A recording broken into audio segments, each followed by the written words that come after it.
சீவன் கொடுத்த வரம்.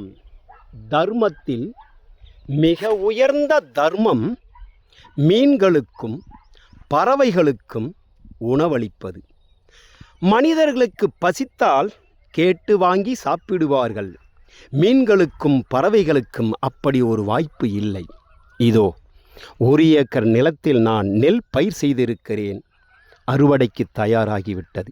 ஒரு 20 நாட்களுக்கு முன்னால் நூற்றுக்கணக்கான குருவிகளும் பல பறவைகளும் 50-60 மயில்களும் இந்த நெல் பயிரை சாப்பிட்டு கொண்டு இருக்கிறது. இதோ பனைமரத்தில் கூடு கட்டி குஞ்சு பொரித்து கொண்டு இருக்கிறது.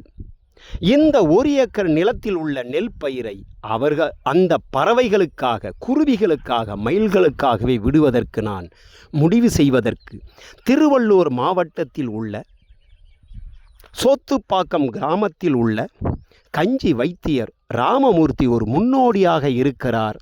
அவர் பாதையில் இந்த 1 ஏக்கர் நிலத்தில் உள்ள நெல் பயிர் குருவிகளுக்கும் பறவைகளுக்கும் மயில்களுக்கும் சித்தர்களின் ஆசீர்வாதத்தோடு சிவன் கொடுத்த வரம்.